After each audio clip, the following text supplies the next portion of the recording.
যুক্তরাষ্ট্রের operation midnight hammer অভিযানে ইরানের ৩টি পরমাণু স্থাপনায় ভয়াবহ বিমান হামলার পর এবার এর তীব্র প্রতিবাদ জানিয়েছে কিম জং উনের উত্তর কোরিয়া।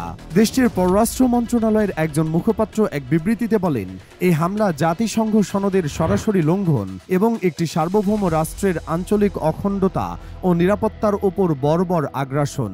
সোমবার আল জাজিরার এক প্রতিবেদনে এসব মন্তব্য তুলে ধরা হয়। উত্তর কোরিয়ার এই মুখপাত্র বলেন, আমরা যুক্তরাষ্ট্র ও ইসরায়েলের এই সংঘর্ষমুখী আচরণের বিরুদ্ধে কড়া ভাষায় প্রতিবাদ জানাচ্ছি। একই সঙ্গে আন্তর্জাতিক সম্প্রদায়কে আহ্বান জানাচ্ছি, এই উস্কানিমূলক আগ্রাসনের বিরুদ্ধে ঐক্যবদ্ধ হয়ে প্রতিরোধ গড়ে তুলতে হবে।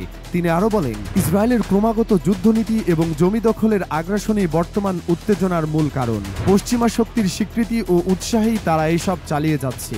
উল্লেখ্য, ইরান ও উত্তর কোরিয়ার মধ্যে দীর্ঘদিন ধরেই ঘনিষ্ঠ রাজনৈতিক ও সামরিক সম্পর্ক রয়েছে। দুই দেশের মধ্যে সামরিক প্রযুক্তি বিনিময় ও পারমাণবিক সক্ষমতা নিয়ে সহযোগিতার অভিযোগ দীর্ঘদিন ধরেই আন্তর্জাতিক মহলে আলোচিত। এদিকে ইরানে এই হামলার পর বিশ্বব্যাপী নিজেদের নাগরিকদের জন্য বিশেষ সতর্কতা জারি করেছে যুক্তরাষ্ট্র।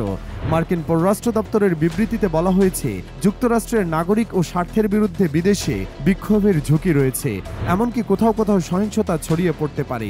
বিশেষ করে যেসব দেশে আগে থেকে মার্কিন বিরোধী মনোভাব বিদ্যমান, সেখানে বিক্ষোভের আশঙ্কা বাড়ছে বলে জানিয়েছে স্টেট ডিপার্টমেন্ট। তারা বিশ্বের সব প্রান্তে থাকা মার্কিন নাগরিকদের বাড়তি সতর্কতা অবলম্বন করার আহ্বান জানিয়েছে। বিশ্লেষকরা বলছেন, ইরানে মার্কিন হামলার কূটনৈতিক প্রভাব এখন আর শুধু মধ্যপ্রাচ্যে সীমাবদ্ধ নেই। উত্তর কোরিয়ার মতো রাষ্ট্র সরব হওয়ায় এই সংকট আরও আন্তর্জাতিক রূপ নিচ্ছে। আর এর জেরে যুক্তরাষ্ট্রের বৈশ্বিক স্বার্থ ও নাগরিকদের নিরাপত্তা নতুন এক অনিশ্চয়তার মুখে পড়েছে।